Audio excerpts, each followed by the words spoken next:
রবিবার জগদ্দল থানায় মমতা বন্দ্যোপাধ্যায়ের নামে কেস করার ফাইলের কপি তুলতে গিয়েছিলেন জগদ্দলের বিজেপি প্রার্থী রাজেশ কুমার। সেই সময় আচমকাই থানায় পৌঁছন তৃণমূল কাউন্সিলর মনোজ পান্ডে, সৌরভ সিং এবং তৃণমূলের দলবল। এই খবর পেয়ে জগদ্দল থানায় পৌঁছান অর্জুন সিংও।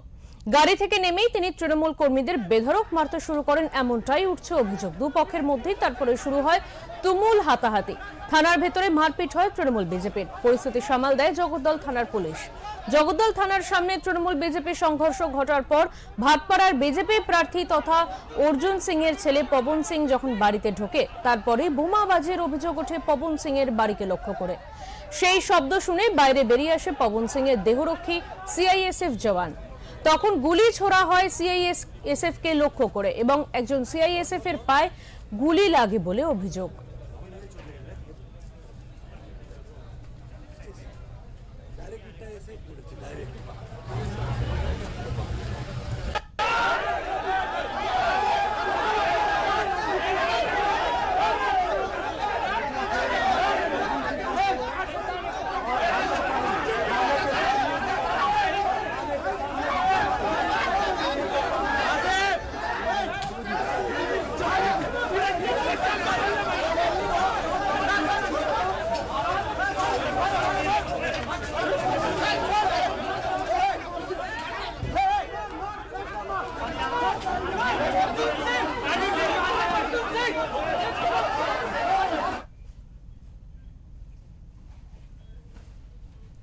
আমরা এই বিষয়ে কথা বলে নেব। আমাদের সঙ্গে রয়েছেন আমাদের প্রতিনিধি প্রতীতি ঘোষ।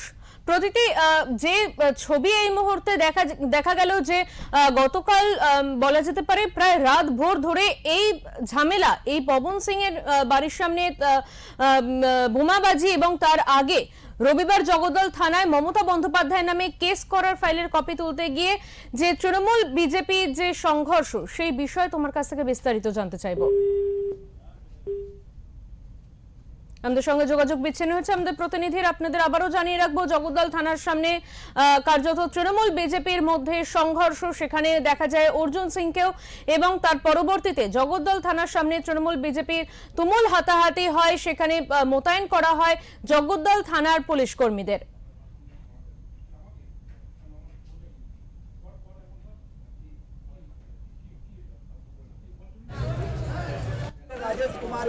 কালকে কমপ্লেন করেছে আইসি পাশে কি ওখানে যে প্রতিবাদ করছিল, ওখানে যে একটা স্ট্রিট কর্নার মিটিং করছিল, ওখানে টিএমসি লোক এসে ঝামেলা করেছে।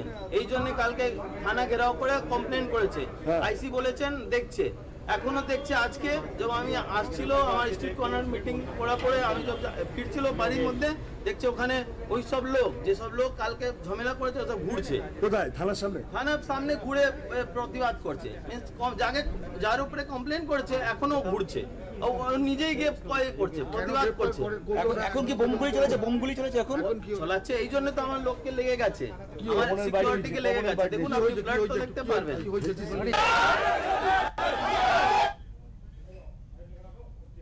আমরা এই বিষয়ে কথা বলে নেব। আমাদের সঙ্গে রয়েছেন আমাদের প্রতিনিধি প্রতীতি ঘোষ। প্রতীতি, রবিবার জগদ্দল থানায় মমতা বন্দ্যোপাধ্যায়ের নামে কেস করার ফাইলের কপি তুলতে গিয়েছিলেন জগদ্দলের বিজেপি প্রার্থী, এবং সেখানেই দেখা গেল বিজেপি তৃণমূল সংঘর্ষ। গোটা ঘটনাটা ঠিক কি ঘটেছিল তোমার কাছ থেকে জানতে চাইবো বিস্তারিত। যে গতকাল রবিবার সকালে জগদ্দলে একজন বিজেপি কর্মীর বাড়িতে বোমাবাজির ঘটনা ঘটে বলে অভিযোগ। এরপরেই যারা ঘটনা ঘটিয়েছে তাদের বিরুদ্ধে অভিযোগ বা মামলা করা হয় বিজেপির তরফ থেকে, কিন্তু তাদের কাউকে গ্রেফতার করা হয়নি। এই অভিযোগে সেই সঙ্গে মুখ্যমন্ত্রী মমতা বন্দ্যোপাধ্যায় কিছু উস্কানিমূলক মন্তব্যের বিরুদ্ধে সোচ্চার হন বিজেপির যিনি প্রার্থী রাজেশ কুমার, এবং তিনি এদিন মানে রবিবার রাত 10টার সময় থানায় যান এবং সেখানে তিনি এফআইআর করতে যান মমতা বন্দ্যোপাধ্যায়। সেখানে গিয়ে যেটা অভিযোগ, তাকে এবং তার কয়েকজন যারা গেছেন তার সাথে, তাদেরকে থানার ভেতরে তারা যখন যান অভিযোগ করতে গিয়ে দেখেন থানায় কেউ নেই, আধিকারিকরা নেই, এবং তাদেরকে আটকে দেওয়া হয়। সেই সময় তারা অর্জুন সিং এর সঙ্গে যোগাযোগ করে। অর্জুন সিং এর যুক্ত ঘটনাস্থলে আসেন, থানায় আসেন, এবং তারপরেই কিন্তু একটা হাতাহাতি সৃষ্টি হয়। অর্জুন সিং ওই যিনি জগদ্দলের প্রার্থী তাকে রেস্কিউ করে বাইরে নিয়ে আসেন, এবং নিয়ে আসার অভিযোগ যে তার উপর চড়াও হয় তৃণমূল আশ্রিত দুষ্কৃতীরা এবং তারা আশেপাশেই জমায়েত করেছিল জগদ্দল থানার আশেপাশে এবং সুযোগ পেতেই তারা হামলা করে এবং অর্জুন সিংও তেড়ে যান, কারণ তার উপর হামলা হয়। তার যারা সিকিউরিটি আছে তাদেরকে মারধর করা হয় এবং পরিস্থিতি উত্তপ্ত হয়ে ওঠে। ইট পাটকেল ছোড়া হয়, ইট বৃষ্টি শুরু হয়, কারণ সেই মুহূর্তে বিজেপি সমর্থকরাও সেখানে উপস্থিত ছিল থানার বাইরে। আর তখন তৃণমূল এইভাবে চড়া হয় এবং এই নিয়ে তৃণমূল আশ্রিত দুষ্কৃতীদের সঙ্গে গন্ডগোল বাঁধে, যেটা অভিযোগ। এবং এরপরেই সেই সময় আরো অভিযোগ যে কেন্দ্রীয় বাহিনীকে ডিপ্লয়েড করা হয়নি, কেন্দ্রীয় বাহিনীকে দূরে রাখা হয় এবং দূরে রেখে তাদের অলক্ষ্যেই কিন্তু এই গোটা ঘটনা পুলিশের সাথে মিলে তৃণমূলের পক্ষ থেকে এটা করা হয়েছে চক্রান্ত। এরপরেই কিন্তু এই অভিযোগ যায় নির্বাচন কমিশনের কাছে।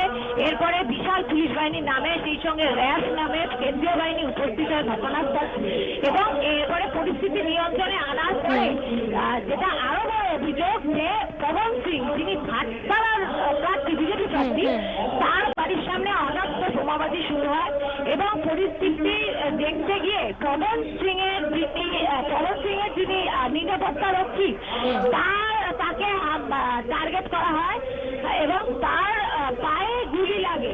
এরপরে তাকে দ্রুত কলকাতার একটি হাসপাতালে নিয়ে যাওয়া হয়, সেখানে তিনি চিকিৎসাধীন এবং এই ঘটনার পরে পরিস্থিতি আরো উত্তপ্ত হয়ে ওঠে এবং এখনো পর্যন্ত 4 জনকে গ্রেফতার করা হয়েছে। তার মধ্যে তৃণমূলের এক কাউন্সিলর রয়েছে, যিনি প্রাক্তন পৌরপ্রধান ভাটপাড়া পৌরসভা, গোপাল রাও, তাকে ইতিমধ্যে গ্রেফতার করা হয়েছে বলে সূত্রের খবর। সেই সঙ্গেই আরো বেশ কয়েকজন তৃণমূলের নেতাগণকে গ্রেফতার করা হয়েছে। গতকালের ঘটনার ফুটেজ অনুযায়ী, সিসিটিভি ফুটেজ অনুযায়ী তাদেরকে প্রথমে জিজ্ঞাসাবাদ করা হয় এবং তারপরে তাদেরকে গ্রেফতার করা হয় এবং এখনো কিন্তু ভাটপাড়া পৌরসভার উপপৌরপ্রধান তৃণমূলের যিনি আছেন দেবজ্যোতি ঘোষ, তাকে কিন্তু ইতিমধ্যে খোঁজের তল্লাশি শুরু করেছে পুলিশ এবং কড়া পদক্ষেপ নিয়েছে। ইতিমধ্যে বিশাল কেন্দ্রীয় বাহিনী জগদ্দল থানায় ডিপ্লয়েড করা হয়েছে এবং বাইরে থেকে আরো কেন্দ্রীয় বাহিনী আনা হচ্ছে এবং নির্বাচন কমিশন এই গোটা ঘটনার বিরুদ্ধে সরব হয়েছে। তারা কিন্তু কড়া হাতে দমন করবে এমনই শোনা যাচ্ছে, কারণ তারা চাইছে আগামী 1-2 দিন বাদেই কিন্তু যেহেতু 29 তারিখ ভোট, মানুষের মধ্যে, এলাকার মানুষের মধ্যে কিন্তু একটা আতঙ্কের সৃষ্টি হয়েছে এবং তারই মাঝে আজকে কিন্তু জগদ্দলের প্রধানমন্ত্রী নরেন্দ্র মোদীর বিজয় সংকল্প সভা শুরু হয়েছে এবং গতকাল মনে করা হচ্ছিল যে প্রধানমন্ত্রী সভা হয়তো বানচাল করা হতে পারে বা থামিয়ে দেওয়া হতে পারে, যেহেতু জগদ্দলেই গোটা গুলি চালানোর ঘটনা, বোমাবাজি ঘটেছে। কিন্তু এখনো পর্যন্ত কিন্তু সভা চলছে, প্রধানমন্ত্রী এখনো এসে উপস্থিত হননি, কিছুক্ষণের মধ্যে আসবেন এবং এই ব্যারাকপুর সহ একাধিক যে বিধানসভা রয়েছে, সব বিধানসভা মানে উত্তর চব্বিশ পরগনার বেশিরভাগ বিধানসভার বিজেপি প্রার্থীরা কিন্তু ইতিমধ্যেই মঞ্চে এসে উপস্থিত হয়েছে। একদমই প্রতিটি আরো একটি বিষয় তোমার কাছে জানতে চাইবো যে কিছুদিন আগেই এটা জানানো হয়েছিল নির্বাচন কমিশনের পক্ষ থেকে, জগদ্দলবাসীকে আশ্বস্ত করা হয়েছিল যে এবারের নির্বাচনে কোনো রকম কোনো ঝামেলা হবে না জগদ্দলে, কিন্তু নির্বাচনের ঠিক 1 দিন আগেই 2 দিন আগেই এরকম একটা ঘটনা, সেক্ষেত্রে বিশেষ কি পদক্ষেপ নিতে পারে নির্বাচন কমিশন জগদ্দলের ক্ষেত্রে? হ্যাঁ, তোমাকে জানিয়ে রাখি যে এই যে গতকালের যে ঘটনাটা ঘটলো, এই গতকালের ঘটনাটা কিন্তু নির্বাচন কমিশনকে প্রশ্নের মুখে দাঁড় করিয়েছে, কারণ মনোজ আগরওয়াল গতকাল শনিবার কি শুক্রবার রাতেই এসেছিলেন ব্যারাকপুরে, তিনি মিটিং করেছিলেন এবং মিটিং করার পরে যখন তিনি সাংবাদিকদের মুখোমুখি হন, তিনি স্পষ্ট জানান যে কোনো চিন্তা নেই, শান্তিপূর্ণভাবে ব্যারাকপুরের ভোট, ব্যারাকপুর মহকুমার সমস্ত বিধানসভার ভোট শান্তিপূর্ণ হবে। কিন্তু তারই মধ্যে এই ধরনের ঘটনা যথেষ্ট চিন্তায় ভাগ ফেলেছে নির্বাচন কমিশনের ঘটনাতে। গতকাল হঠাৎ করে এই ধরনের ঘটনা নড়ে চড়ে বসেছে নির্বাচন কমিশন, আরো কড়া পদক্ষেপ নেওয়ার আর্জি করা হয়েছে। ডক্টর রাজেশ কুমার, যিনি প্রার্থী, তিনি, অর্জুন সিং, এরা সবাই, অর্থাৎ বিজেপির সব যেকজন প্রার্থী রয়েছে তারা সকলেই কিছুটা আতঙ্কিত, এলাকাবাসী আতঙ্কিত এবং সকলেরই কথা ব্যারাকপুরের ভোটটা যাতে নির্বাচন হয়, মানুষ যাতে উত্তরবঙ্গে যেরকম ভাবে ভোট হয়েছে মানুষ ভোটটা দিতে যেতে পারে, সেই ব্যবস্থাটা যেন কমিশন করে।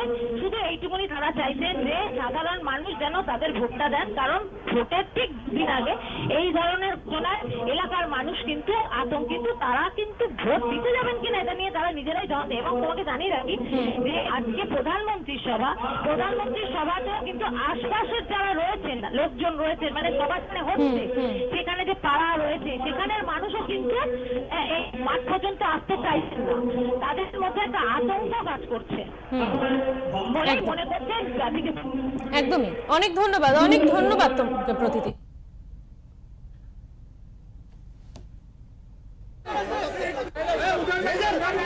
দেখুন, আপনাদেরকে বুঝতে হবে বিধায়কের কি হয়েছে তার সঙ্গে আমাদের এই গন্ডগোলটার সঙ্গে কোনো রিলেশন নেই। আমাদের বলছি, আবার শুনুন বলছি, আমাদের গন্ডগোলটা যেটা হয়েছে, আমাদের মেরেছে সেটা হয়েছে থানা। আর বিধায়কের যেটা শুনেছি আমরা দেখিনি, সেটা হচ্ছে ওনার বাড়ি থানা দিয়ে প্রায় 1-1.5 কিলোমিটার দূর। তো ওটা মিলিয়ে দেবেন না দয়া করে। আমাদের যে ঘটনা হয়েছে আজকের সন্ধ্যাবেলায়, আমাদের নির্বাচনী সভা ছিল 8 নম্বর ওয়ার্ডে। আমরা স্বাভাবিকভাবে ওই মিটিং আমরা ব্যস্ত ছিলাম।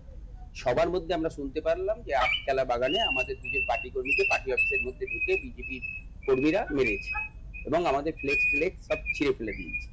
তো আমরা স্বাভাবিকভাবেই ওখান থেকে আমরা আটচালা বাগান ওই অফিসে এসেছি। আমরা ওখানে যখন এসেছি শুনলাম যে দুজনকে মেরেছে, তারা হসপিটালে ভর্তি। তো হসপিটাল নিয়ে এসছে, ওকে ট্রিটমেন্টের জন্য অ্যাডমিট করেছে। আমরা ওখানে পার্টি অফিসের সামনে আমরা সব বসছি, তখন ওখান থেকে থানায় এফআইআর করতে গেলাম যে দুজন আমাদের পার্টি অফিসে মেরেছে, তাদের জন্য আমরা থানায় এফআইআর করতে গেছি। আমাদের স্বাভাবিকভাবেই আমাদের কর্মী সমর্থক থানায় এফআইআর করতে গেছি, তখন আইসি জগদ্দল ওখানে ছিল না। স্বাভাবিকভাবে আমরা বাইরে ওয়েট করছি। সাডেনলি দেখলাম এক্সএমপি সিআইএসএফ নিয়ে নেমে আমাদের উপর চড়াও। এই হচ্ছে ঘটনা।